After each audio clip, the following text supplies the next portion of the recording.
আপনারা দেখেছেন হয়তো আজকে সারাদিন আমরা একটা সারপ্রাইজিংলি পজিটিভ সাড়া পেয়েছি। মানে আমরা সাড়া পাবো হয়তো একটু আজ করতে পারছিলাম, বাট এই ধরনের সাড়া পাবো বুঝতে পারিনি। এবং এগেন আমি মানে অর্গানাইজারদের পক্ষ থেকে ক্ষমা চেয়ে নিচ্ছি যে যদি আজকে কারো এই মানে এত মানুষ একসাথে আসার কারণে সবাইকে আমরা ইকুয়াল লেভেলে ট্রিটমেন্ট দিতে পারিনি হয়তো। যাদেরকে পারিনি তারা যদি কোনো ধরনের অসুবিধার সম্মুখীন হয়ে থাকে সেই জন্য আমরা খুবই দুঃখিত।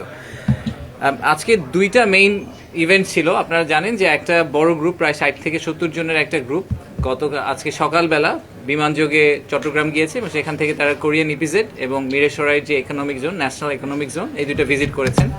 তো এখানে আমাদের বিভিন্ন দেশ থেকে আসলে বিদেশিরা গিয়েছেন, চায়না থেকে, নেদারল্যান্ডস থেকে, অস্ট্রেলিয়া, ইন্ডিয়া, বেশ কয়েকটা দেশের আমাদের ফরেনার গেস্ট ছিলেন যারা গিয়েছেন। আমাদের কিছু মিডিয়ার বন্ধুরাও গিয়েছিলেন, কিছু মোমেন্টস আপনারা অলরেডি পেয়েছেন, ছবিতে ক্যাপচার করা হয়েছে। তো ওনাদেরকে আমরা অ্যাকচুয়ালি ফুল ফ্রি উইল দিয়েছিলাম যে ওনারা যে কোনো কিছু ঘুরে দেখতে পারেন, যে কোনো প্রশ্ন থাকলে ওনারা জিজ্ঞেস করতে পারেন। ওগুলো জিজ্ঞেস করেছেন, আমাদের কর্মকর্তারা ছিলেন, সেগুলোতে ওনারা সেই প্রশ্নগুলো ওনারা আনসার করার চেষ্টা করেছেন। একটা খুবই ফুল পিকচার দেওয়ার চেষ্টা করেছেন। ওখানে আমরা ভবিষ্যতে কি কি ইনিশিয়েটিভ নিতে যাচ্ছি, হসপিটাল বলি, ইউনিভার্সিটি বলি, অ্যাকোমোডেশনের কথা বলি, যা যা ধরনের আমাদের লং টার্ম যে প্ল্যানটা, যে ভিশনটা, সেটাও আমরা শেয়ার করেছি।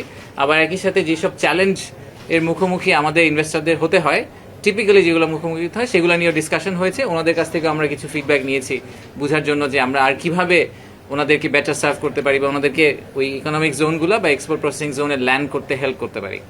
সো এটা আমাদের প্রথম প্রোগ্রামটা এখনও চলছে। ওনারা চিটাগাংয়ে আছেন। আমাদের আজকে রাতের একটা ফ্লাইট যোগে এই ফুল গ্রুপটা, 70 জনের গ্রুপটা আবার ঢাকায় ফিরে আসবেন, যাতে ওনারা আগামীকালকে বিভিন্ন প্রোগ্রামে পার্টিসিপেট করতে পারেন। আর একই সাথে আমাদের ইন্টারকন্টিনেন্টালের স্টার্ট আপ কানেক্ট যে ইভেন্টটা হলো, বেশ বড় সড়ো করে আমাদের স্টার্ট আপ কমিউনিটিকে কভার করার জন্য সারাদিনের লম্বা ইভেন্ট। আমার জন্য, আমি প্রথম প্যানেলটায় ছিলাম, সো আমি ফুল ডিটেলটা হয়তো বলতে পারবো না, ওটার জন্য আমি ফাইজ ভাইয়ের সাপোর্ট নিব। বাট আমার কাছে যেটা খুবই ওভারওয়েলমিংলি ভালো লেগেছে সেটা হচ্ছে যে শুধু ঢাকা থেকে স্টার্ট আপরা আসেনি। আপনারা দেখবেন যে সমগ্র দেশ থেকে, আপনি যদি এখানে অনেকের সাথে কথা বলে থাকেন তাহলে দেখবেন যে দেশের বিভিন্ন জায়গা থেকে আসলে স্টার্ট আপরা এসে অংশগ্রহণ করেছে স্বতঃস্ফূর্তভাবে।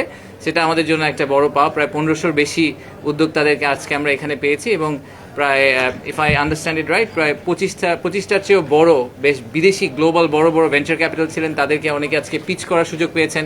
একই সাথে অনেকগুলো প্যানেল হয়েছে যেখানে খুবই ইন্টারঅ্যাক্টিভ একটা ডিসকাশন হয়েছে। সেখান থেকে বোঝার চেষ্টা করা হয়েছে আর কি করলে সরকার এবং আমাদের যে স্টার্ট আপ কমিটি আছে তারা একসাথে কোলাবোরেট করে কাজ করতে পারে।